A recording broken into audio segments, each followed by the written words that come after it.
하루 한 말씀, 매일 한 구절로 삶의 중심을 잡아요. 세상의 빛, 생명의 빛이신 예수님. 요한복음 8장 12절. 사랑하는 여러분, 예수님께서는 오늘 본문에서 자신을 이렇게 선언하십니다. 나는 세상의 빛이니 나를 따르는 자는 어두움에 다니지 아니하고 생명의 빛을 얻으리라. 이 말씀은 초막절 절기 후 성전 뜰에 거대한 등불들이 켜지던 상황과 연결됩니다. 사람들은 그 빛을 보며 광야에서 이스라엘을 인도한 하나님의 임재를 기억했습니다. 바로 그 자리에서 예수님은 그 모든 빛의 완성, 참된 빛은 바로 나다라고 선언하신 것입니다. 성도 여러분, 빛은 어둠을 몰아내고 길을 보여줍니다. 빛은 생명을 살리고 방향을 제시합니다. 예수님이 세상의 빛이라고 하셨다는 것은 우리가 스스로는 길을 찾을 수 없는 어둠 속에 있지만 그분을 따를 때 어둠이 힘을 잃고 우리의 삶에 분명한 길이 열린다는 약속입니다. 예수님을 따른다는 것은 그분의 말씀을 신뢰하고 그분의 길을 선택하며 우리의 걸음을 그분의 방향으로 두는 것입니다. 그럴 때 우리는 약속하신 대로 생명의 빛, 즉 하나님이 주시는 참된 생명, 영원한 생명, 흔들리지 않는 소망을 얻게 됩니다. 오늘도 우리의 삶 속에 결정하지 못하는 일들, 불안한 마음, 보이지 않는 내일이 있다면 예수님께 나아가십시오. 그분이 우리의 빛이 되어 어둠을 물리치고 우리가 가야 할 길을 밝히 보여주실 것입니다. 주님, 예수님이 세상의 빛이심을 고백합니다. 우리가 스스로는 어둠을 이길 수 없지만 주님을 따를 때 생명의 빛을 얻는다는 약속을 붙잡습니다. 우리의 걸음을 인도하시고 마음의 불안을 평안으로 바꾸시며 삶의 모든 어둠을 밝히 비추어 주옵소서. 늘 주님을 따르는 사람 되게 하소서. 예수님의 이름으로 기도드립니다. 아멘. 다음 성경 구절이 궁금하시다면 좋아요와 구독은 사랑입니다. 하루 한 말씀, 매일 한 구절로 삶의 중심을 잡아요. 낮아짐을 통해 높이시는 하나님. 야고보서 4장 10절. 사랑하는 여러분, 오늘 본문은 짧지만 성도의 삶을 꿰뚫는 중요한 진리를 선포합니다. 주 앞에서 낮추라, 그리하면 주께서 너희를 높이시리라. 야고보서는 하나님 앞에 겸손하지 못한 인간의 모습을 경고합니다. 스스로를 의지하고 자신의 능력만을 내세우며 계획을 마음대로 세우고 확신하는 태도는 결국 하나님을 의지하지 않는 삶으로 이어집니다. 그래서 야고보는 성도들에게 가장 중요한 자세를 말합니다. 주 앞에서 낮추라. 여기서 낮추다는 단순히 자신을 깎아내리는 행동이 아니라 하나님을 인정하고 하나님을 의지하며 우리의 한계를 인정하는 참된 겸손입니다. 성경은 여러 곳에서 겸손한 자를 들어 사용하셨습니다. 모세는 온유함과 겸손함 가운데 하나님의 뜻을 따랐고 다윗은 왕이 되었음에도 하나님을 두려워하며 순종했습니다. 예수님 또한 우리를 구원하시기 위해 낮아지고 섬기시는 삶을 직접 보여주셨습니다. 본문이 주는 약속은 분명합니다. 우리가 하나님 앞에서 낮아질 때 하나님은 때에 맞게, 방법에 맞게 우리를 높이시는 분입니다. 이 높이심은 세상이 주는 성공이나 명예를 의미하기보다 하나님의 뜻 안에서 우리에게 가장 선한 자리로 올려주신다는 의미입니다.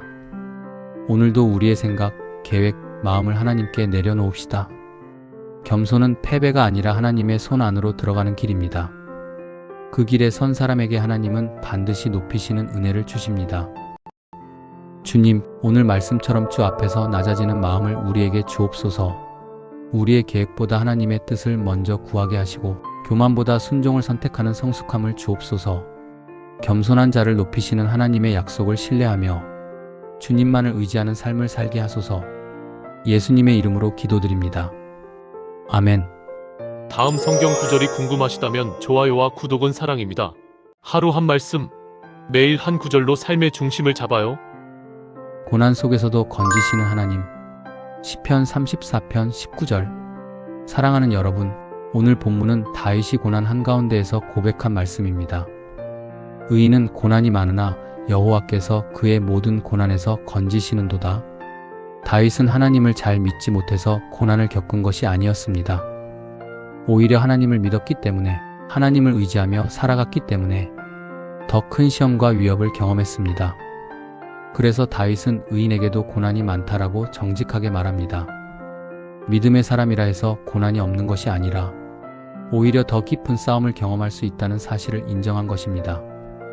그러나 이 말씀의 중심은 고난이 아니라 건지시는 하나님입니다. 성경은 하나님이 고난을 피하게 하신다고 약속하지 않습니다. 대신 고난 속에서 함께 하시고 결국 건지시는 하나님을 약속합니다. 하나님의 건지심은 때로는 즉각적이지만 어떤 때는 시간이 걸릴 수도 있습니다. 그러나 다윗은 자신의 생애에서 하나님이 단 한 번도 자신을 버리지 않으셨음을 경험했습니다. 그래서 담대하게 말할 수 있었던 것입니다.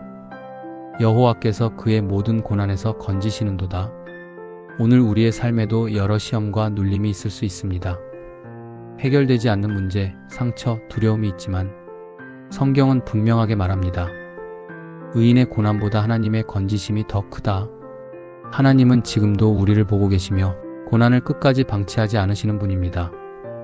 우리가 붙잡아야 할 것은 고난 자체가 아니라 그 고난에서 건지시는 하나님의 손입니다. 주님, 우리가 고난을 피할 수 없지만 그 가운데서 건지시는 주님을 신뢰합니다.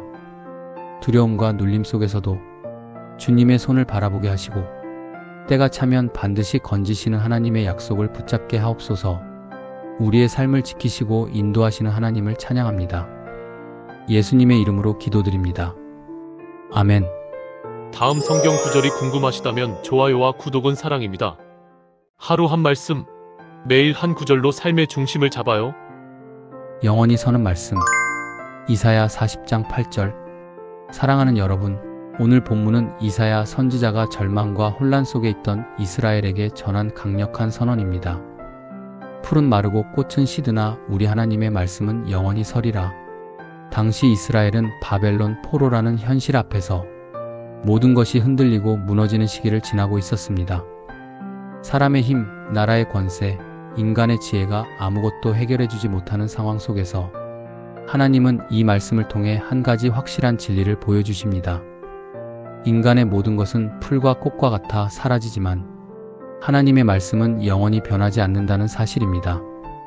풀은 금세 마르고 꽃은 잠시 피었다가 곧 떨어집니다. 우리의 삶도 때로는 이와 같습니다.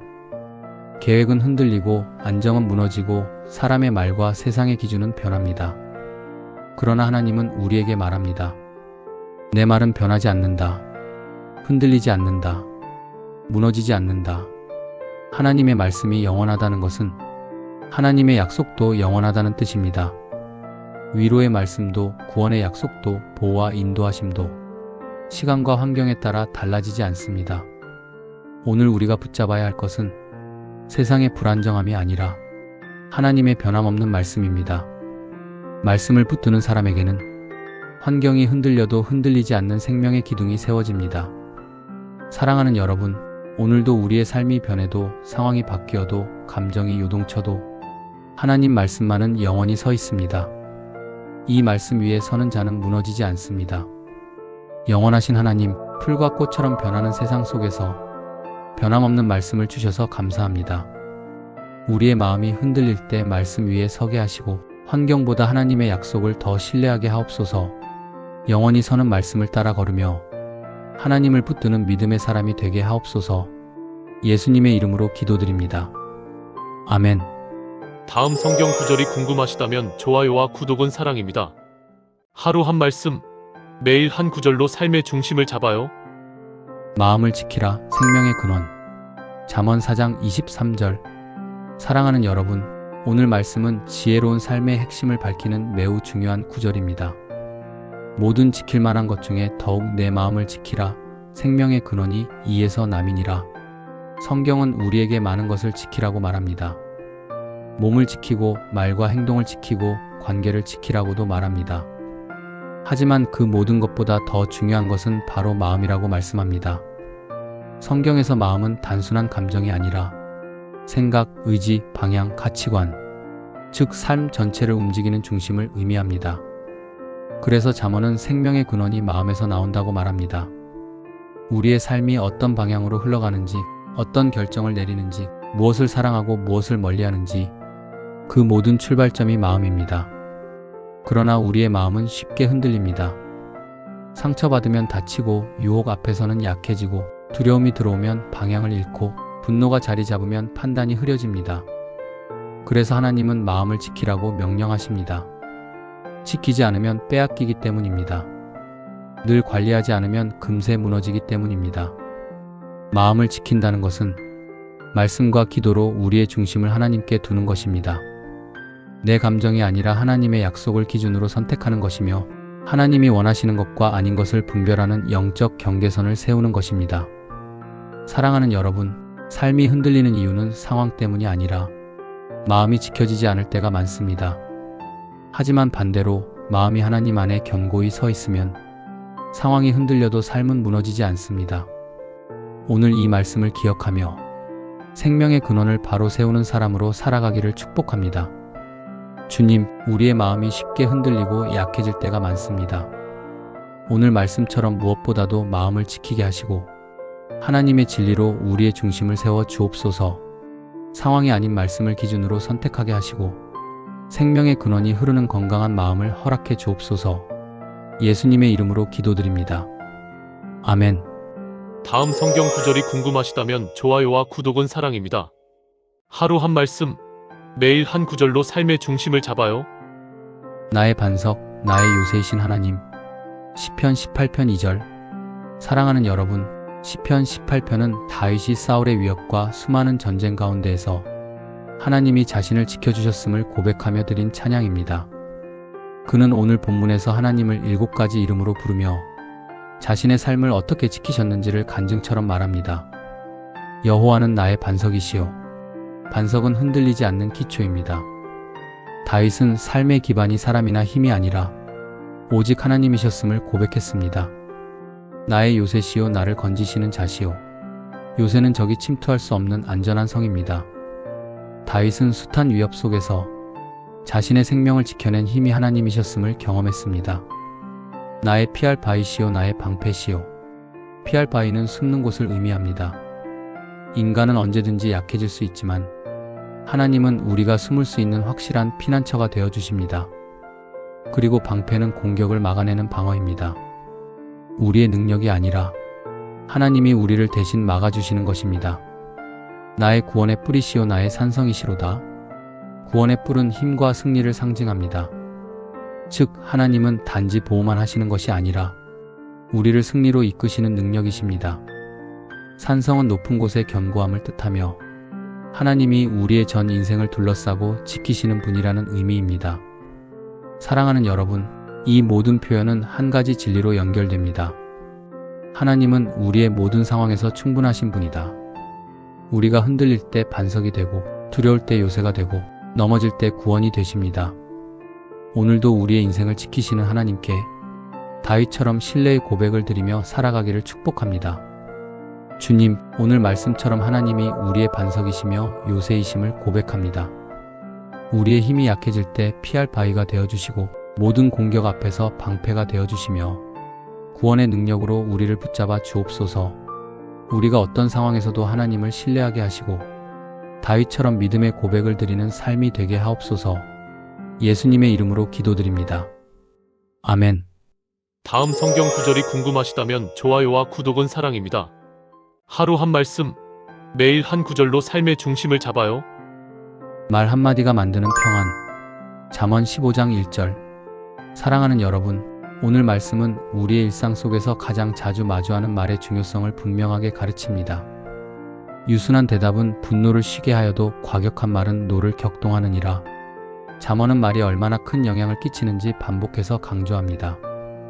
특히 오늘 말씀은 같은 상황이라도 어떤 말로 대답하느냐에 따라 분노가 가라앉기도 하고 더 큰 분쟁으로 번지기도 한다는 지혜를 줍니다. 유순한 대답이란 단순히 힘없는 말이 아니라 상대의 마음과 상황을 생각하며 선택한 지혜로운 말입니다. 진리와 사랑이 담긴 말이며 상대를 공격하지 않고 상황을 평안으로 이끄는 말입니다. 반대로 과격한 말은 상대의 감정을 무시하고 상처를 주고 분노를 더 크게 만드는 말입니다. 말은 한번 내뱉으면 다시 주워 담을 수 없고 그 말이 만들어낸 상처는 오래 남습니다. 성경은 말이 사람을 세우기도 무너지게도 한다고 말합니다. 그래서 하나님은 우리의 입술이 상처가 아니라 치유를, 분열이 아니라 평안을, 격동이 아니라 쉼을 가져오기를 원하십니다. 오늘 우리가 기억할 것은 이것입니다. 말은 힘이 있고 그 힘은 하나님이 기뻐하시는 방향으로 사용되어야 한다는 사실입니다. 가정에서, 직장에서, 관계 속에서 우리의 한마디가 평안을 만들 수도 상처를 만들 수도 있습니다. 사랑하는 여러분, 오늘 하루 우리의 말이 누군가의 분노를 쉬게 하고 하나님이 주시는 평안을 전하는 도구가 되기를 소망합니다. 주님, 우리의 입술을 지켜주소서. 감정을 따라 말하지 않게 하시고 지혜와 사랑으로 대답하게 하옵소서. 유순한 말로 평안을 만들게 하시며 과격한 말로 누군가를 상하게 하지 않도록 성령께서 우리의 마음과 입술을 다스려 주옵소서. 예수님의 이름으로 기도드립니다. 아멘. 다음 성경 구절이 궁금하시다면 좋아요와 구독은 사랑입니다. 하루 한 말씀, 매일 한 구절로 삶의 중심을 잡아요. 슬픔을 춤으로 바꾸시는 하나님. 시편 30편 11절. 사랑하는 여러분, 오늘 본문의 다윗은 깊은 고난과 눈물의 시간을 지나 이렇게 고백합니다. 주께서 나의 슬픔이 변하여 내게 춤이 되게 하시며 나의 베옷을 벗기고 기쁨으로 띠띠우셨나이다. 베옷은 구약시대의 슬픔, 애통, 절망을 상징하는 옷입니다. 다윗은 실제로 생명의 위협, 관계의 깨어짐, 자신의 죄로 인한 고통까지 수많은 절망의 순간을 경험했습니다. 그러나 그 고난의 시간 속에서 그는 한 가지 사실을 분명히 알았습니다. 슬픔을 끝내시는 분은 하나님이시며 절망을 기쁨으로 바꾸시는 분도 하나님이시라는 것입니다. 다윗은 스스로 베옷을 벗어 던진 것이 아니라 주께서 베옷을 벗기셨다고 고백합니다. 즉, 슬픔을 끝내는 주도권은 하나님께 있고 회복은 인간의 힘이 아니라 하나님의 은혜로 이루어진다는 뜻입니다. 또한 그는 슬픔이 춤이 되었다고 말합니다. 여기서 춤은 단순한 즐거움이 아니라 하나님의 구원을 경험한 사람만이 드릴 수 있는 감사의 표현입니다. 눈물이 끝난 자리에서, 아픔을 지나온 자리에서 다시 하나님을 찬양하게 하시는 것이 하나님이 주시는 기쁨입니다. 사랑하는 여러분, 우리 또한 때로는 베옷을 입은 것처럼 무거운 마음, 설명할 수 없는 고난, 깊은 슬픔을 경험할 때가 있습니다. 하지만 기억하십시오. 하나님은 우리의 슬픔을 끝낼 수 있는 분이십니다. 그리고 그 끝은 항상 기쁨입니다. 오늘도 하나님은 우리의 베옷을 벗기시고 다시 살게 하시는 기쁨의 띠를 허리에 동여주십니다. 우리는 그분의 손길을 기다리며 믿음으로 걸어가야 합니다. 주님, 우리가 겪는 슬픔과 고난 속에서도 하나님이 우리를 다시 일으키시고 회복하심을 믿습니다. 우리의 베옷을 벗기시고 기쁨의 띠를 두르시는 하나님의 은혜를 오늘도 경험하게 하옵소서. 아픔은 지나가게 하시고 그 자리에 새로운 감사와 찬양이 흐르게 하옵소서. 회복의 하나님, 우리를 붙들어 주시고 인도해 주옵소서. 예수님의 이름으로 기도드립니다. 아멘. 다음 성경 구절이 궁금하시다면 좋아요와 구독은 사랑입니다. 하루 한 말씀, 매일 한 구절로 삶의 중심을 잡아요. 쇠약함 속에서도 변하지 않는 반석. 시편 73편 26절. 사랑하는 여러분, 오늘 말씀은 아삽이 신앙의 깊은 혼란과 좌절 속에서 고백한 믿음의 결론입니다. 내 육체와 마음은 쇠약하나 하나님은 내 마음의 반석이시요 나의 분기지시라. 아삽은 현실을 바라보며 크게 흔들렸습니다. 악인이 형통하고 의로운 자가 고난을 받는 상황 속에서 그의 마음은 무너졌고 육체마저 지쳐 있었습니다. 그는 인간의 한계를 누구보다 솔직하게 드러냅니다. 내 육체와 마음은 쇠약하다. 그러나 바로 그 자리에서 그는 두 번째 진리를 발견합니다. 하나님은 내 마음의 반석이시다. 여기서 반석은 흔들리지 않는 기초, 절대로 무너지지 않는 토대를 말합니다. 나의 감정은 흔들릴 수 있고 나의 몸은 약해질 수 있으며 나의 상황은 언제든 변할 수 있지만 하나님만은 변하지 않는 반석이라는 고백입니다. 아삽은 또한 하나님은 나의 분깃이라고 말합니다. 분깃은 받은 모, 진짜 유산을 의미합니다. 즉, 삶의 진정한 만족과 소유는 환경이나 성공이 아니라 하나님 그분 자신이라는 선언입니다. 사랑하는 여러분, 우리도 종종 마음이 지치고 몸이 쇠하여 버티기 어려운 때가 있습니다. 그러나 바로 그때 말씀은 우리에게 알려줍니다. 우리의 힘은 우리 자신에게서 나오지 않는다. 참된 힘은 하나님께서 주시는 것이다. 변하는 것에서 눈을 떼고 변하지 않는 하나님께 시선을 돌릴 때 우리는 다시 서게 됩니다. 오늘 이 말씀처럼 하나님이 우리의 반석이 되시고 우리의 가장 귀한 분깃이 되심을 믿으며 다시 한 걸음을 내딛게 되기를 바랍니다. 주님, 우리의 육체와 마음이 약해질 때가 많지만 하나님이 우리의 반석이심을 믿습니다. 흔들리는 감정 속에서도 변하지 않는 주님을 붙잡게 하시고 우리의 참된 분깃이 하나님 한 분뿐임을 날마다 깨닫게 하옵소서. 약한 자리에서 주님의 능력을 경험하게 하시고 지친 마음에 새 힘을 부어 주옵소서. 예수님의 이름으로 기도드립니다. 아멘. 다음 성경 구절이 궁금하시다면 좋아요와 구독은 사랑입니다. 하루 한 말씀, 매일 한 구절로 삶의 중심을 잡아요. 오른손을 붙드시는 하나님. 시편 73편 23절, 24절. 사랑하는 여러분, 오늘 본문의 아삽은 믿음의 혼란을 겪던 중 중요한 진리를 깨닫고 이렇게 고백합니다. 내가 항상 주와 함께하니 주께서 내 오른손을 붙드셨나이다. 주의 교훈으로 나를 인도하시고 후에는 영광으로 나를 영접하시리니. 아삽은 이전에 마음이 흔들렸고 악인의 형통을 보며 신앙이 흔들리기도 했습니다. 그러나 성소에 들어가 하나님을 다시 바라보았을 때 그는 자신이 절망 속에 홀로 있지 않았음을 깨달았습니다. 첫째, 하나님은 늘 붙드시는 분입니다. 오른손을 붙드셨다는 고백은 하나님이 단지 멀리서 지켜보는 분이 아니라 넘어지지 않도록 손을 잡아 이끄시는 밀접한 보호와 동행을 의미합니다. 우리가 느끼지 못할 때에도 하나님은 우리의 손을 놓지 않으십니다. 둘째, 하나님은 교훈으로 인도하시는 분입니다. 길을 잃어버렸을 때, 판단이 흐려졌을 때 하나님은 말씀과 성령으로 우리의 길을 비추십니다. 인도하시는 하나님은 방향 없는 삶을 허락하지 않으십니다. 셋째, 하나님은 영광으로 영접하시는 분입니다. 이 땅에서의 걸음이 불완전하고 흔들려도 하나님은 결국 우리를 영광의 자리, 완전한 하나님 나라로 이끄십니다. 이는 현재의 도움뿐 아니라 미래의 소망까지 보장하시는 선언입니다. 사랑하는 여러분, 우리의 감정은 흔들리고 상황은 변할 수 있지만 하나님이 붙드신 손은 변하지 않습니다. 오늘도 그 손을 신뢰하며 하나님의 인도하심 속에 걸어가는 하루가 되기를 축복합니다. 주님, 우리가 흔들릴 때에도 우리 오른손을 붙드시고 인도하심을 감사드립니다. 우리 눈에 보이지 않아도 하나님은 항상 함께 하신다는 진리를 믿게 하옵소서. 주의 교훈으로 우리의 길을 밝히 비추시고 하나님의 영광에 이르도록 끝까지 붙잡아 주옵소서. 오늘도 주님과 동행하는 삶을 살게 하시고 넘어지지 않도록 우리의 손을 놓지 말아 주옵소서. 예수님의 이름으로 기도드립니다. 아멘. 다음 성경 구절이 궁금하시다면 좋아요와 구독은 사랑입니다. 하루 한 말씀, 매일 한 구절로 삶의 중심을 잡아요. 마음을 부을 수 있는 분 하나님. 시편 62편 7절, 8절. 사랑하는 여러분, 시편 62편에서 다윗은 불안과 위협 속에서도 하나님께 전적인 신뢰를 두는 고백을 드립니다. 오늘 본문은 이렇게 말합니다. 나의 구원과 영광이 하나님께 있으며 백성들아 시시로 그를 의지하고 너희 마음을 그에게 부으라. 다윗은 먼저 자신의 구원과 영광의 근원이 하나님께 있다고 고백합니다. 여기서 구원은 단순히 어려움에서 벗어나는 것을 넘어 삶의 궁극적인 안전과 보호를 의미합니다. 영광은 인간이 추구하는 명예나 자존감이 아니라 하나님 안에서 회복되는 가치와 존귀를 뜻합니다.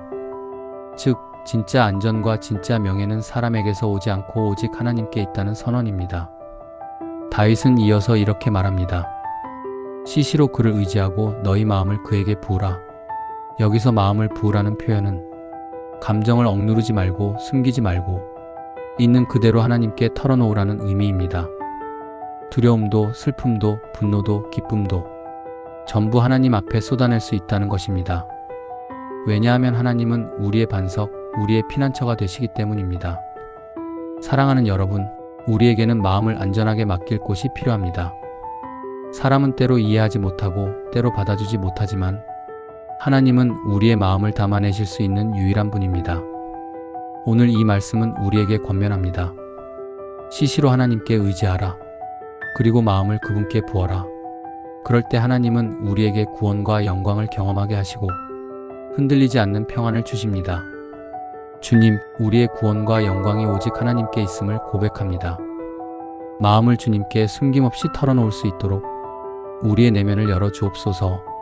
두려움과 염려, 부담과 상처까지 모든 마음을 주님께 부을 때 하나님이 피난처가 되심을 경험하게 하옵소서. 우리의 삶을 주님께 맡기며 오늘도 주님을 의지하게 하옵소서. 예수님의 이름으로 기도드립니다. 아멘. 다음 성경 구절이 궁금하시다면 좋아요와 구독은 사랑입니다. 하루 한 말씀, 매일 한 구절로 삶의 중심을 잡아요. 정한 마음과 새 영을 구하는 기도. 시편 51편 10절. 사랑하는 여러분, 오늘 본문의 시편 51편은 다윗이 가장 깊은 회개 가운데 드린 기도입니다. 그는 이렇게 고백합니다. 하나님이여, 내 속에 정한 마음을 창조하시고 내 안에 정직한 영을 새롭게 하소서. 다윗은 죄로 인해 자신의 마음이 무너진 것을 누구보다 잘 알고 있었습니다. 죄는 단순한 행동이 아니라 마음을 흐리고 영을 흔들고 하나님과의 관계를 손상시키는 것이라는 사실을 깨달았습니다.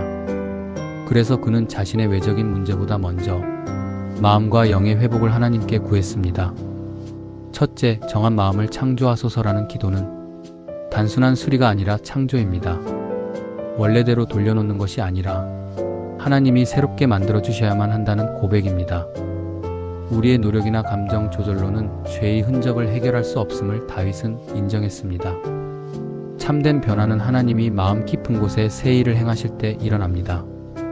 둘째, 정직한 영을 새롭게 하소서라는 말은 흔들리지 않는 견고한 영을 의미합니다.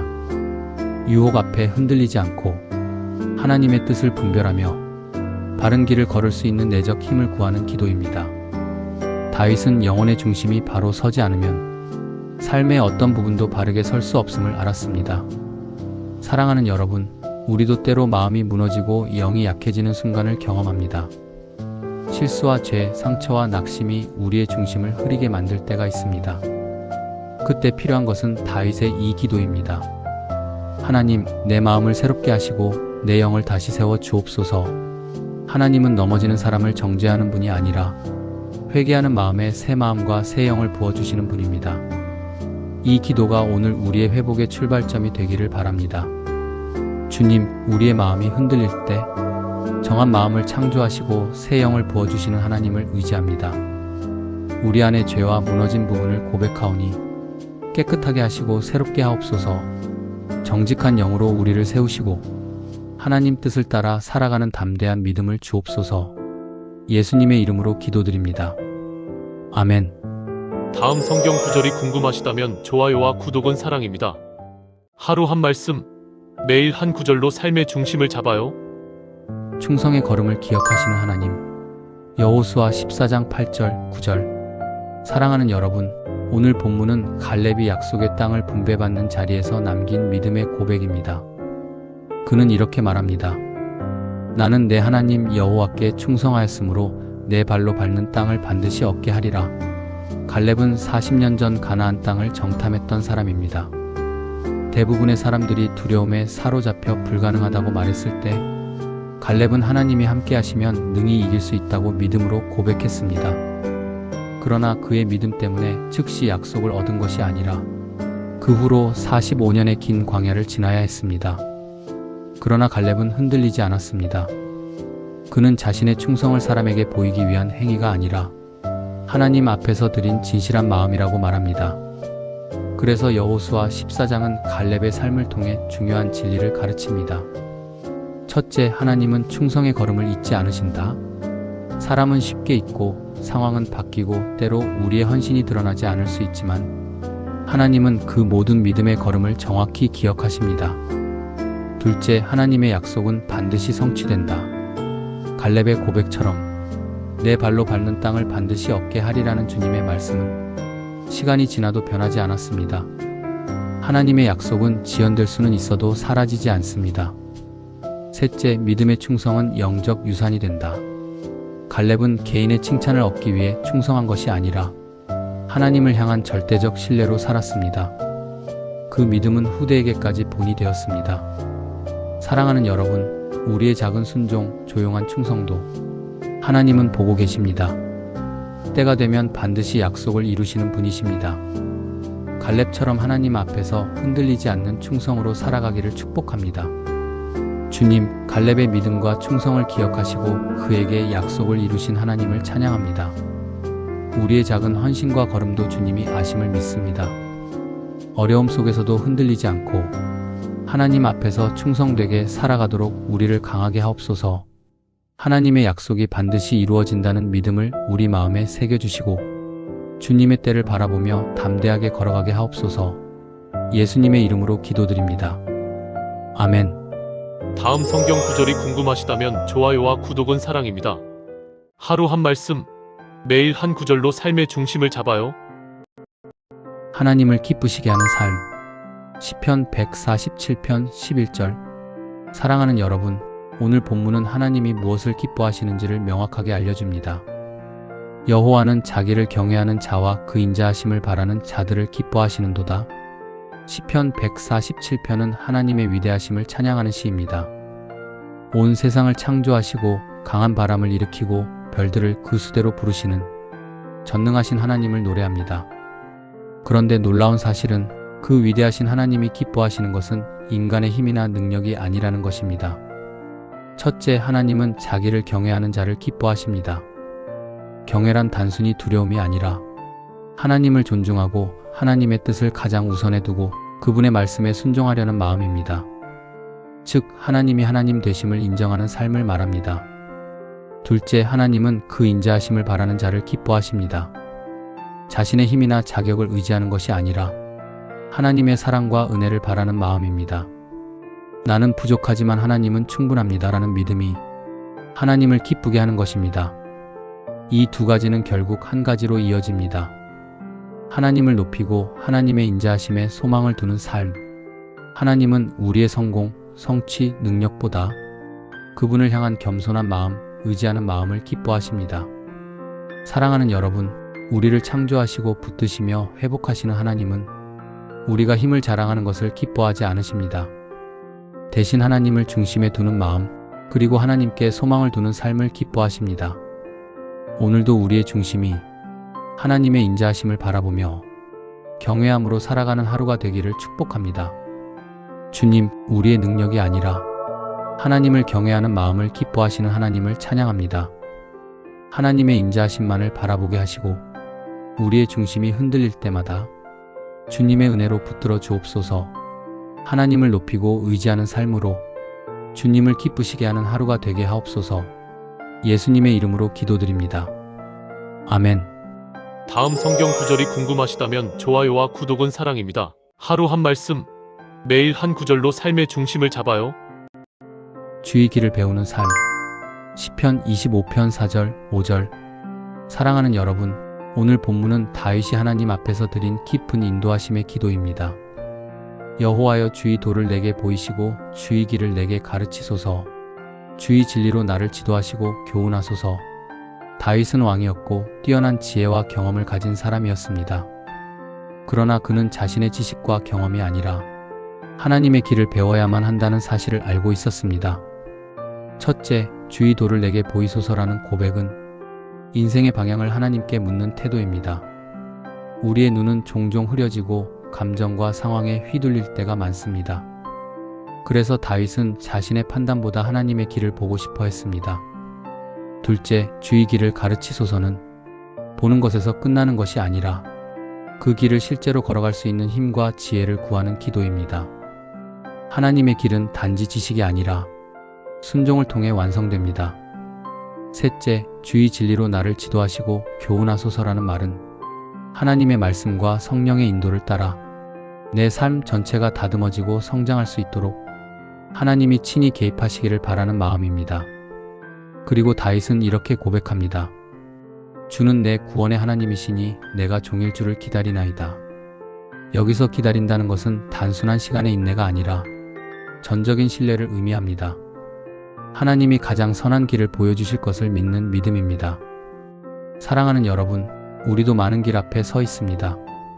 선택해야 할 일들, 방향을 결정해야 하는 순간들, 그리고 마음이 흔들리는 순간들이 찾아옵니다. 그때 우리가 드릴 기도는 다윗의 기도와 같습니다. 주님, 제 길이 아닌 주님의 길을 보여주옵소서. 하나님께 묻고 기다리고 배우는 사람은 결코 길을 잃지 않습니다. 하나님은 구원의 하나님으로서 가장 선하고 안전한 길로 인도하시는 분이기 때문입니다. 주님, 우리의 길을 스스로 결정하기보다 주의 도를 보고 배우는 사람이 되기를 원합니다. 주의 진리로 우리를 인도하시고 삶의 모든 선택 속에서 하나님의 뜻을 알게 하옵소서. 때로 답이 보이지 않을 때에도 주님을 신뢰하며 종일 기다리게 하시고 가장 선한 길로 인도하시는 하나님을 경험하게 하옵소서. 예수님의 이름으로 기도드립니다. 아멘. 다음 성경 구절이 궁금하시다면 좋아요와 구독은 사랑입니다.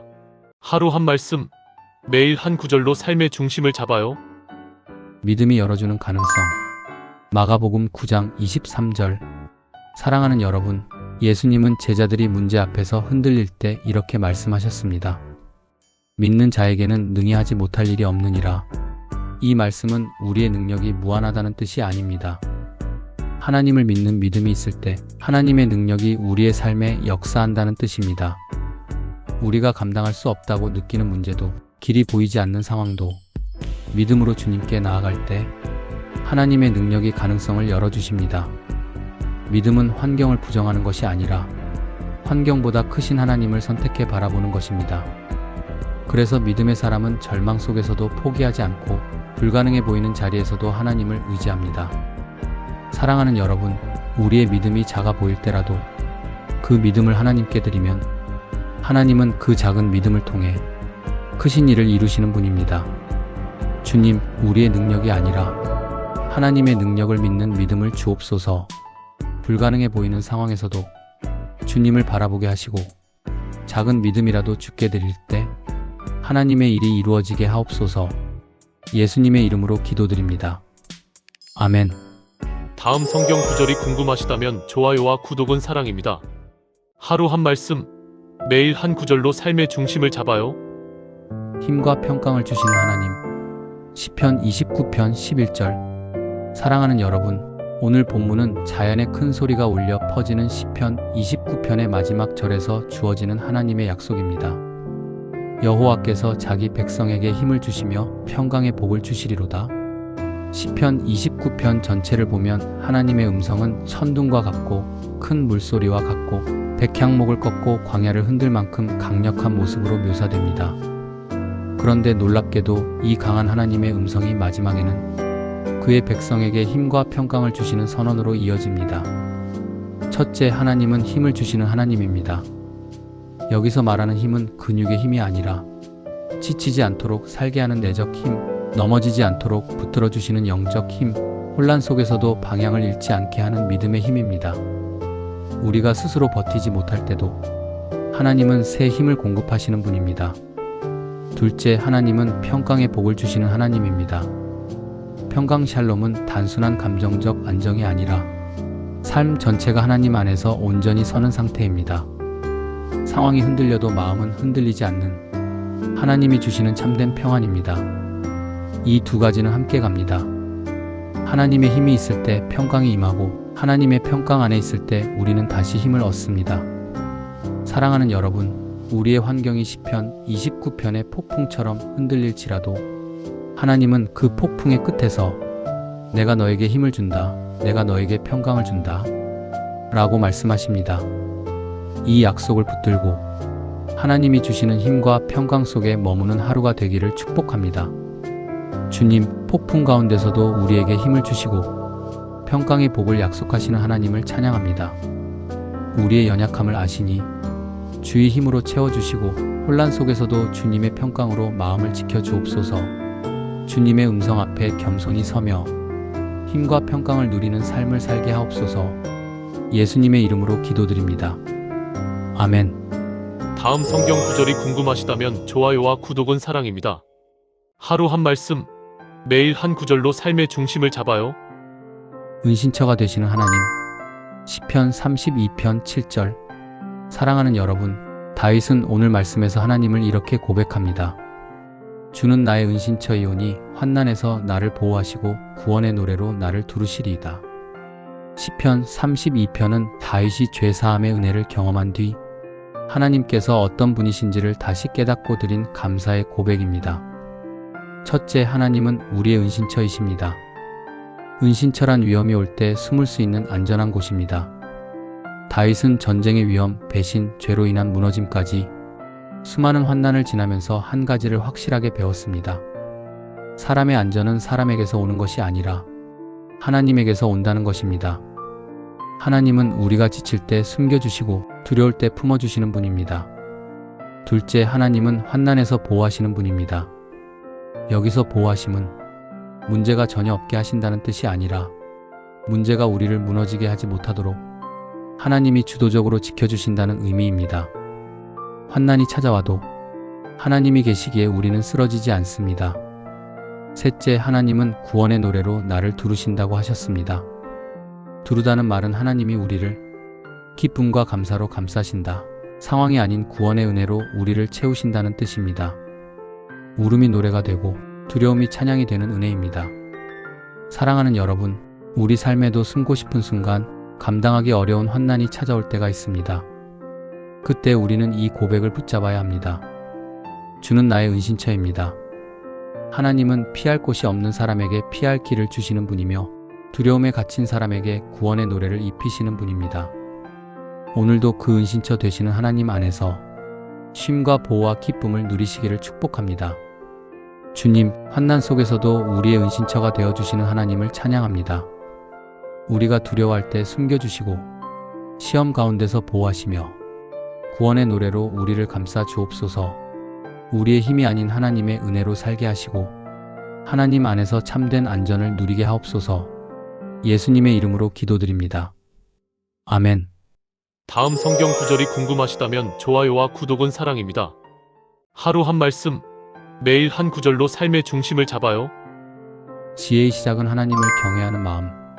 시편 111편 10절. 사랑하는 여러분, 오늘 본문은 지혜의 본질이 어디에서 시작되는지를 또렷하게 선포합니다. 여호와를 경외함이 곧 지혜의 근본이라 그 계명을 지키는 자는 다 좋은 지각이 있나니 여호와를 찬송함이 영원히 있으리로다. 성경은 지혜를 단순한 지식이나 경험이 아니라 하나님을 아는 마음, 하나님을 바르게 대하는 태도라고 말합니다. 그래서 시편 기자는 지혜의 근본은 여호와를 경외하는 것이라고 선언합니다. 첫째, 경외함은 두려움이 아니라 하나님을 가장 높은 자리에 두는 마음입니다. 하나님을 존중하고 그분의 뜻을 삶의 기준으로 삼는 태도입니다. 이 마음이 세워질 때 비로소 올바른 판단이 시작됩니다. 둘째, 그 계명을 지키는 자는 다 좋은 지각이 있다고 말합니다. 즉, 지혜는 생각만이 아니라 순종을 통해 드러난다는 것입니다. 하나님의 말씀을 알고 그대로 살아내는 사람에게 삶의 깊은 분별력과 바른 판단이 생깁니다. 셋째, 본문은 이렇게 마무리합니다. 여호와를 찬송함이 영원히 있으리로다. 지혜로운 삶의 열매는 결국 하나님을 찬송하는 삶, 하나님을 영화롭게 하는 삶으로 이어집니다. 하나님을 경외하는 마음에서 시작해 하나님을 찬송하는 삶으로 끝나는 것입니다. 사랑하는 여러분, 많은 정보와 선택들이 넘쳐나는 시대에 우리가 꼭 붙잡아야 할 지혜의 출발점은 하나님을 경외하는 마음입니다. 하나님을 높일 때 판단이 바로 서고 하나님께 순종할 때 우리의 길이 흔들리지 않습니다. 오늘 이 말씀이 하나님의 뜻을 분별하며 살아가는 지혜의 기초가 되기를 축복합니다. 주님, 지혜의 시작이 하나님을 경외하는 마음임을 고백합니다. 우리의 삶이 말씀을 듣는 데서 멈추지 않고 순종함으로 지혜를 드러내게 하옵소서. 모든 상황 속에서 하나님을 높이고 찬송하는 삶으로 인도해 주옵소서. 우리에게 바른 지각과 분별력을 주시고 하나님의 마음을 따라 걷는 하루가 되게 하옵소서. 예수님의 이름으로 기도드립니다. 아멘. 다음 성경 구절이 궁금하시다면 좋아요와 구독은 사랑입니다. 하루 한 말씀, 매일 한 구절로 삶의 중심을 잡아요. 하나님이 완전하게 하시는 삶. 시편 138편 8절. 사랑하는 여러분, 오늘 말씀은 다윗이 자신의 삶을 돌아보며 하나님께 드린 믿음의 고백입니다. 여호와께서 내게 관계된 것을 완전하게 하시리이다. 다윗은 인생의 많은 전쟁과 위기, 실패와 회복을 지나면서 한 가지 분명한 사실을 깨달았습니다. 내 삶의 모든 과정은 하나님의 손 안에 있으며 그분은 나와 관련된 일을 완전하게 이루시는 분이라는 것입니다. 첫째, 내게 관계된 것은 우리의 삶 전체를 의미합니다. 눈에 보이는 문제뿐 아니라 보이지 않는 마음의 상태, 미래의 길, 인간관계, 사명까지 포함합니다. 우리는 부분만 보지만 하나님은 전체를 보고 일하십니다. 둘째, 완전하게 하신다는 말은 하나님이 일을 마무리하신다는 의미입니다. 중간에 멈추거나 미완성으로 두지 않으시고 하나님이 시작하신 일은 반드시 하나님의 때에 완성하십니다. 우리는 때때로 조급해지지만 하나님은 실수 없이, 부족함 없이 가장 좋은 방식으로 이루십니다. 셋째, 이 고백에는 하나님에 대한 전적인 신뢰가 담겨 있습니다.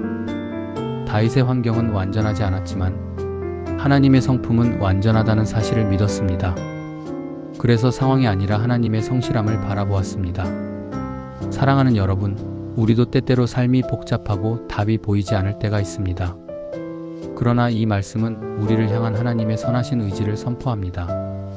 하나님께서 당신의 삶을 완전하게 하실 것이다. 우리가 흔들려도 하나님의 계획은 흔들리지 않습니다. 우리가 약해져도 하나님의 손은 약해지지 않습니다. 오늘 이 말씀을 붙들고 하나님이 이루실 일을 기대하며 살아가기를 축복합니다. 주님, 저의 삶과 관련된 모든 일을 완전하게 이루시는 하나님을 믿습니다. 내가 이해하지 못하는 순간에도 하나님은 일하고 계심을 고백합니다. 제 계획보다 하나님의 뜻을 신뢰하게 하시고 하나님의 때를 기다리는 믿음을 주옵소서. 오늘도 제 삶을 온전히 주님의 손에 맡깁니다. 예수님의 이름으로 기도드립니다. 아멘. 다음 성경 구절이 궁금하시다면 좋아요와 구독은 사랑입니다. 하루 한 말씀, 매일 한 구절로 삶의 중심을 잡아요. 높은 곳으로 인도하시는 하나님. 하박국 3장 19절. 사랑하는 여러분, 하박국 선지자는 혼란과 위기, 국가적 절망 속에서 이렇게 고백합니다. 주 여호와는 나의 힘이시라 나를 높은 곳으로 다니게 하시리로다. 이 말씀은 두 가지 중요한 신앙의 고백을 담고 있습니다. 첫째, 주 여호와는 나의 힘이시라. 하박국은 상황에서 힘을 찾지 않았습니다.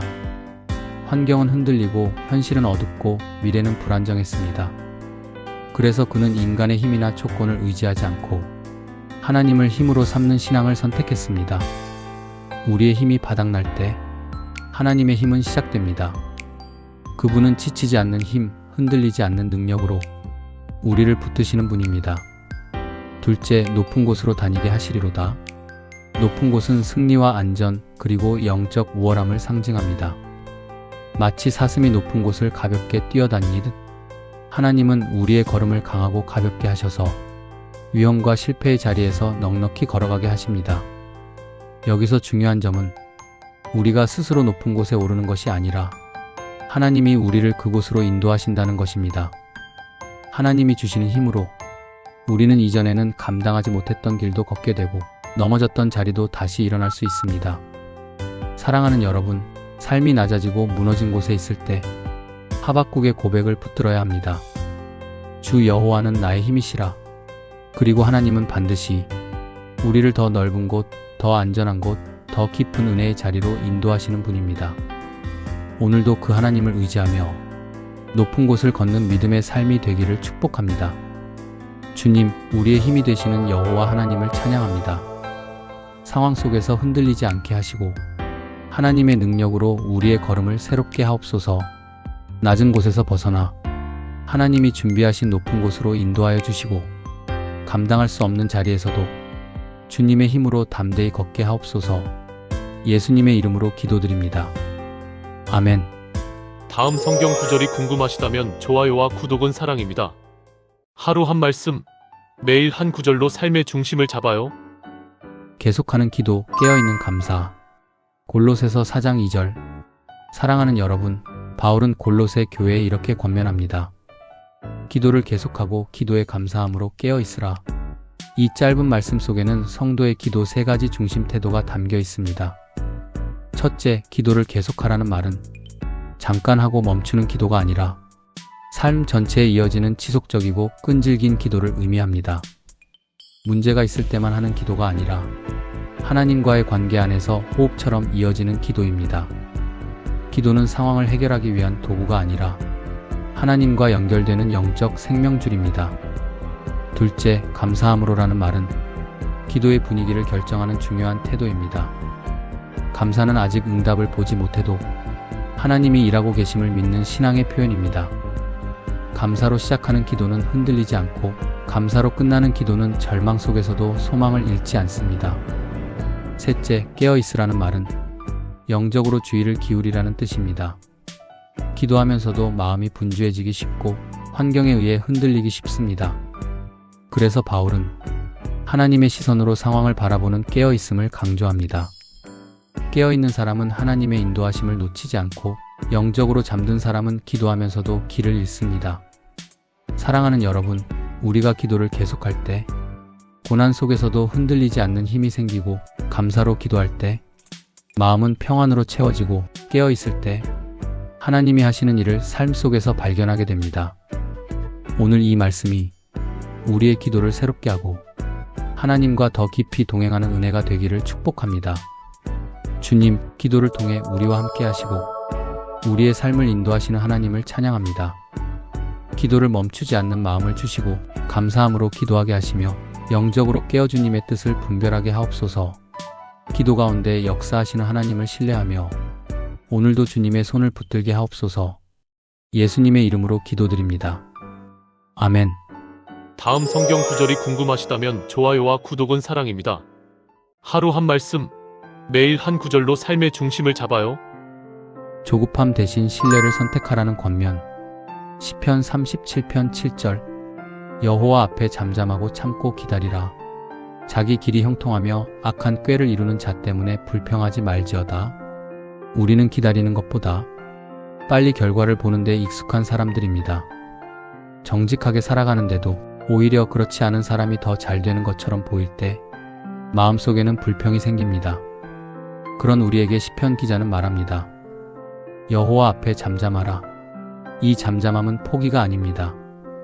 아무것도 하지 않는 체념도 아닙니다. 하나님이 지금도 일하고 계심을 믿는 신뢰의 선택입니다. 불평할 때 우리의 시선은 사람과 상황에 머물지만 기다릴 때 우리의 시선은 다시 하나님께로 돌아갑니다. 악한 꾀로 얻은 형통은 잠시뿐이지만 하나님 안에서의 기다림은 결코 헛되지 않습니다. 지금은 느려 보여도 하나님은 가장 바른 때에 가장 좋은 길로 인도하십니다. 오늘 우리는 선택해야 합니다. 불평할 것인가? 아니면 여호와 앞에 잠잠히 서서 하나님을 신뢰할 것인가? 기다림은 패배가 아니라 믿음의 증거입니다. 오늘도 여호와 앞에 잠잠히 서는 우리가 되기를 바랍니다. 하나님, 기다림이 길어질수록 불평했던 저희의 마음을 내려놓습니다. 상황보다 주님을 먼저 바라보게 하시고 조급함 대신 신뢰를 선택하게 하옵소서. 지금은 보이지 않아도 주님께서 일하고 계심을 믿습니다. 오늘도 여호와 앞에 잠잠히 서게 하옵소서. 예수님의 이름으로 기도드립니다. 아멘. 다음 성경 구절이 궁금하시다면 좋아요와 구독은 사랑입니다.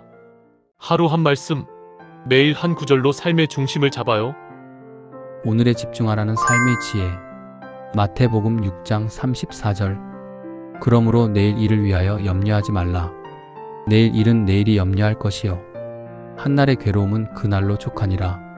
우리는 아직 오지 않은 내일 때문에 오늘을 지치게 사는 경우가 많습니다.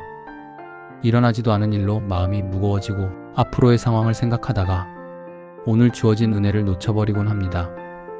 그런 우리에게 예수님은 분명히 말씀하십니다. 내일 일을 위하여 염려하지 말라. 이 말씀은 내일을 무시하라는 뜻이 아닙니다. 내일을 걱정하느라 오늘을 잃지 말라는 초대입니다. 염려는 늘 미래에 머물지만 하나님은 언제나 지금 우리와 함께 하십니다. 오늘의 힘은 오늘을 살 만큼이면 충분하고 내일의 은혜는 내일 주어질 것입니다. 우리가 짊어지려는 내일의 무게를 주님은 이렇게 말씀하십니다. 그것은 내 몫이 아니다. 내일은 내가 책임지겠다. 오늘 우리에게 필요한 것은 모든 걱정을 내려놓는 용기, 그리고 오늘 하루를 하나님께 맡기는 믿음입니다. 오늘의 괴로움은 오늘로 족합니다. 내일은 하나님께 맡기고 지금 이 순간을 믿음으로 살아가는 우리가 되기를 바랍니다. 하나님, 아직 오지 않은 내일을 붙잡느라 오늘을 놓쳤던 저희를 돌아봅니다. 내일을 염려하는 마음을 내려놓고 오늘 주어진 은혜에 집중하게 하옵소서. 오늘의 힘을 주시는 주님을 신뢰하며 내일은 주님의 손에 맡깁니다. 오늘 하루 주님과 함께 평안히 걷게 하옵소서. 예수님의 이름으로 기도드립니다. 아멘. 다음 성경 구절이 궁금하시다면 좋아요와 구독은 사랑입니다. 하루 한 말씀, 매일 한 구절로 삶의 중심을 잡아요. 아픔 뒤에 오는 성숙과 열매. 히브리서 12장 11절. 모든 징계가 당시에는 기쁘지 않고 슬픈 것 같지만 나중에는 그것으로 훈련을 받은 사람들에게 화평을 가져오는 의의 열매를 맺게 해줍니다. 우리 인생에는 왜 이런 시간이 필요할까 싶은 순간들이 있습니다. 아무리 생각해도 힘들고 기쁘기보다는 슬픔이 먼저 찾아오는 시간입니다. 히브리서 기자는 그런 시간을 징계, 다시 말해 하나님의 훈련의 시간이라고 말합니다. 훈련은 언제나 과정 속에서는 아프고 힘듭니다. 운동도 공부도 삶도 마찬가지입니다. 하지만 하나님은 그 시간을 헛되게 사용하지 않으십니다. 지금은 의미 없어 보이고 기쁨보다 눈물이 많아 보여도 그 시간을 통과한 사람에게는 반드시 의의 열매 그리고 화평이 맺힌다고 약속하십니다. 우리가 원하는 것은 즉각적인 해결이지만 하나님이 원하시는 것은 우리의 성장입니다. 편안함이 아니라 성숙, 빠른 길이 아니라 바른 길로 우리를 이끌어 가십니다. 지금 혹시 힘든 시간을 지나고 계십니까? 그렇다면 이 말씀을 붙드시기 바랍니다. 이 시간은 벌이 아니라 당신을 더 단단하게 세우기 위한 하나님의 손길입니다. 하나님, 지금의 시간이 기쁘기보다 슬프고 힘들게 느껴질 때가 많습니다. 왜 이런 과정을 지나야 하는지 이해되지 않을 때도 있지만 이 시간이 헛되지 않음을 믿고 싶습니다. 주님, 이 시간을 통해 저희를 다듬어 주시고 포기하지 않고 끝까지 견디게 하옵소서. 훗날 이 모든 과정이 화평과 의의 열매로 맺히게 하옵소서. 지금의 아픔 속에서도 주님이 함께 계심을 믿으며 오늘도 한 걸음 나아가게 하옵소서. 예수님의 이름으로 기도드립니다. 아멘. 다음 성경 구절이 궁금하시다면 좋아요와 구독은 사랑입니다. 하루 한 말씀, 매일 한 구절로 삶의 중심을 잡아요. 조급함을 내려놓게 하는 시간의 메시지. 전도서 3장 11절. 하나님이 모든 것을 지으시되 때를 따라 아름답게 하셨고 또 사람들에게는 영원을 사모하는 마음을 주셨느니라. 우리는 종종 이렇게 말합니다. 왜 아직일까? 왜 지금이 아닐까? 기다림의 시간 속에서 마음은 쉽게 조급해집니다. 하지만 전도서는 분명히 말합니다. 하나님은 모든 것을 때를 따라 아름답게 하신다고 말입니다. 지금 보기에 미완성처럼 보이고 과정이 어수선해 보여도 하나님의 시간 안에서는 하나도 의미 없는 순간이 없습니다. 우리는 결과를 보고 싶어 하지만 하나님은 과정을 통해 우리의 마음과 믿음을 빚어 가십니다. 그래서 하나님은 우리 안에 영혼을 사모하는 마음을 두셨습니다. 눈앞의 순간을 넘어 더 큰 그림을 바라보게 하시기 위함입니다. 지금의 삶이 불완전해 보여도 아직 끝이 아니라는 뜻입니다. 하나님은 여전히 일하고 계시고 정해진 때에 가장 아름다운 모습으로 완성하실 것입니다. 오늘 우리가 붙들 말씀은 이것입니다. 지금은 이해되지 않아도 하나님의 때는 반드시 옳다는 믿음, 그 믿음으로 오늘의 과정을 담담히 걸어가는 우리가 되기를 바랍니다.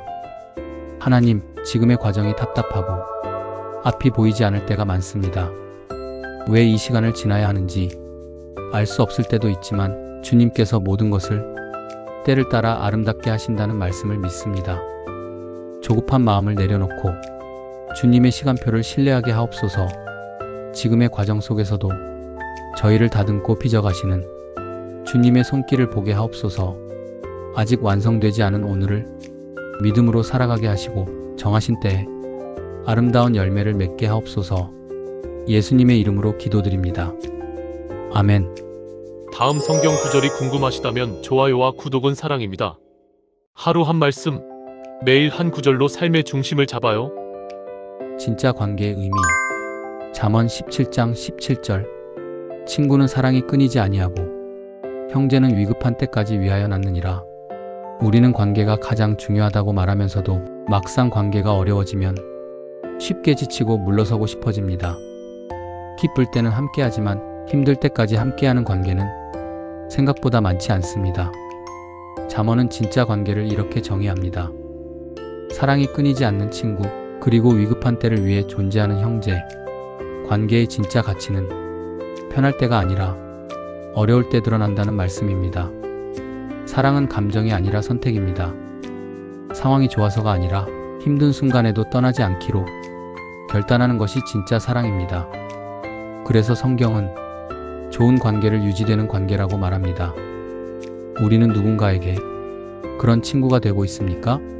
위급한 순간에 떠올려지는 사람, 조건 없이 곁에 서주는 사람 말입니다. 오늘 이 말씀은 좋은 관계를 요구하라기보다 먼저 그런 사람이 되라고 말합니다. 사랑이 끊어지지 않는 친구, 어려움 앞에서도 함께 서는 존재. 그것이 하나님이 기뻐하시는 관계입니다. 하나님, 관계가 힘들어질 때 쉽게 마음을 닫았던 저희를 돌아봅니다. 조건 없는 사랑을 배우게 하시고 기분이 아니라 결단으로 사랑하게 하옵소서. 곁에 있어야 할 순간에 떠나지 않는 사람이 되게 하옵소서. 주님께서 우리를 끝까지 놓지 않으셨듯 우리도 사랑이 끊이지 않는 관계를 살아내게 하옵소서. 예수님의 이름으로 기도드립니다. 아멘. 다음 성경 구절이 궁금하시다면 좋아요와 구독은 사랑입니다. 하루 한 말씀, 매일 한 구절로 삶의 중심을 잡아요. 물질보다 중요한 삶의 본질. 누가복음 12장 15절. 그들에게 이르시되 삼가 모든 탐심을 물리치라. 사람의 생명이 그 소유에 넉넉한 데 있지 아니하니라 하시고, 우리는 많이 가질수록 더 안전해질 것이라고 생각합니다. 조금만 더 있으면 괜찮을 것 같고 조금만 더 모으면 불안이 사라질 것 같다고 느낍니다. 그러나 예수님은 분명히 말씀하십니다. 사람의 생명은 소유의 크기로 결정되지 않는다고 말입니다. 문제는 얼마나 가졌는가가 아니라 무엇을 붙들고 살아가는가입니다. 탐심은 더 많이 가지려는 욕심이 아니라 이미 주어진 은혜로는 만족하지 못하는 마음입니다. 그래서 예수님은 조금만 조심하라가 아니라 삼가라 강하게 경고하십니다. 삶의 우선순위가 바뀌면 우리의 마음도 함께 바뀝니다. 소유가 중심이 되면 불안이 커지지만 하나님이 중심이 되면 마음의 평안이 자리 잡습니다. 오늘 우리는 스스로에게 물어야 합니다. 내 삶의 가장 앞자리에 무엇이 놓여 있는가? 예수님은 오늘도 말씀하십니다. 생명은 소유가 아니라 관계에 있다고 말입니다. 하나님, 더 많이 가지려는 마음 때문에 이미 받은 은혜를 놓칠 때가 많았습니다. 탐심을 내려놓게 하시고 삶의 우선순위를 바로 세우게 하옵소서. 소유가 아닌 주님 안에서 안전함을 찾게 하옵소서. 오늘 하루도 무엇을 더 가질까 고민하기보다 어떻게 사랑하며 살지를 생각하게 하옵소서. 예수님의 이름으로 기도드립니다. 아멘. 다음 성경 구절이 궁금하시다면 좋아요와 구독은 사랑입니다. 하루 한 말씀, 매일 한 구절로 삶의 중심을 잡아요. 일상의 의미를 높이는 기준. 골로새서 3장 23절. 무슨 일을 하든지 마음을 다하여 주께 하듯 하고 사람에게 하듯 하지 말라. 우리는 일을 하다 보면 사람의 시선을 먼저 의식하게 됩니다. 인정받고 싶고 평가의 마음이 흔들리고 때로는 알아주지 않으면 힘이 빠지기도 합니다. 그러나 바울은 우리에게 일의 기준을 완전히 다르게 제시합니다. 사람에게 하듯 하지 말고 주께 하듯 하라고 말합니다. 이 말씀은 더 열심히 일하라는 압박이 아닙니다. 누구를 위해 어떤 마음으로 일하고 있는지를 다시 묻게 하는 말씀입니다. 사람을 기준으로 하면 일은 쉽게 지치고 마음은 상처받기 쉽습니다. 하지만 하나님을 기준으로 하면 보이지 않는 수고도 의미가 되고 작은 일도 예배가 됩니다. 지금 우리가 하고 있는 일은 크든 작든 상관없습니다. 중요한 것은 그 일을 대하는 태도입니다. 하나님은 결과보다 그 과정 속의 마음을 보십니다. 오늘의 일상이 의무가 아니라 예배가 되고 습관이 아니라 헌신이 되기를 바랍니다. 무슨 일을 하든지 주께 하듯 살아가는 우리가 되기를 소망합니다. 하나님, 사람의 평가에 마음이 흔들려 일의 기쁨을 잃었던 순간들을 돌아봅니다. 무슨 일을 하든지 주님을 바라보며 하게 하시고 눈에 보이지 않는 수고도 주님께서 알고 계심을 믿게 하옵소서.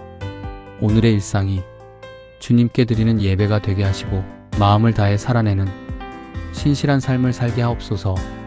예수님의 이름으로 기도드립니다. 아멘. 다음 성경 구절이 궁금하시다면 좋아요와 구독은 사랑입니다. 하루 한 말씀, 매일 한 구절로 삶의 중심을 잡아요. 시간의 소중함과 성찰. 시편 90편 12절. 우리에게 우리날 계수함을 가르치사 지혜로운 마음을 얻게 하소서. 우리는 시간이 무한한 것처럼 살아갑니다. 내일도 다음 주도 내년도 당연히 있을 것처럼 여기며 오늘을 흘려보낼 때가 많습니다. 하지만 시편 기자는 하나님께 이렇게 기도합니다. 우리 날을 계수하게 해달라. 이 기도는 날짜를 세게 해달라는 말이 아니라 시간의 가치를 깨닫게 해달라는 고백입니다. 지혜는 많이 아는 데서 오지 않습니다.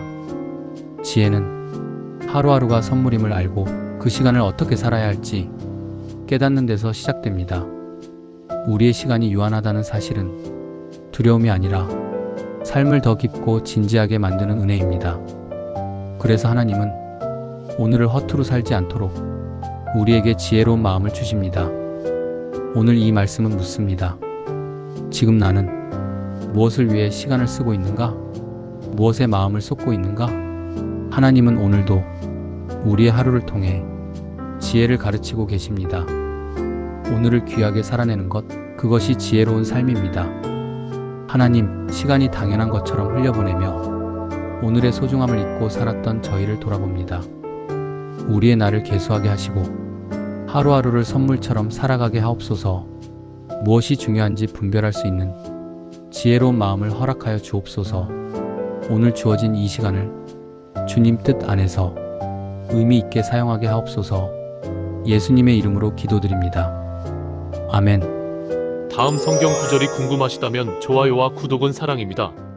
하루 한 말씀, 매일 한 구절로 삶의 중심을 잡아요. 지치지 않는 이유.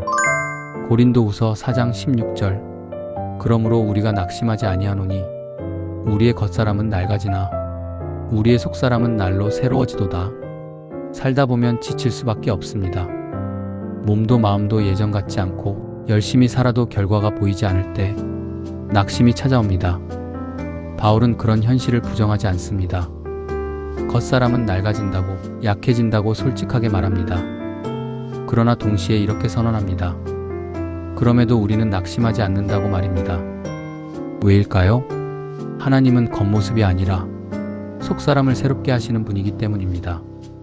눈에 보이는 것은 점점 약해질 수 있지만 하나님 안에서 우리의 믿음과 소망은 날마다 새로워질 수 있습니다. 포기하지 않는 힘은 문제가 없어서 생기는 것이 아니라 하나님이 지금도 우리 안에서 일하고 계심을 믿는 데서 옵니다. 혹시 지금 그만두고 싶다는 마음이 들고 있습니까? 이 말씀을 붙드시기 바랍니다. 지금의 연약함이 끝이 아니라 하나님이 새 일을 시작하시는 자리입니다. 오늘도 우리는 낙심하지 않습니다. 보이지 않아도 느려 보여도 하나님은 우리를 날마다 새롭게 하고 계십니다. 하나님, 지치고 낙심될 때가 많았음을 고백합니다. 겉사람이 약해질수록 속사람을 새롭게 하시는 주님의 일을 믿게 하옵소서. 포기하고 싶을 때마다 다시 일어날 힘을 허락하여 주옵소서. 오늘도 주님 안에서 새로워짐을 믿으며 한 걸음 나아가게 하옵소서. 예수님의 이름으로 기도드립니다. 아멘. 다음 성경 구절이 궁금하시다면 좋아요와 구독은 사랑입니다.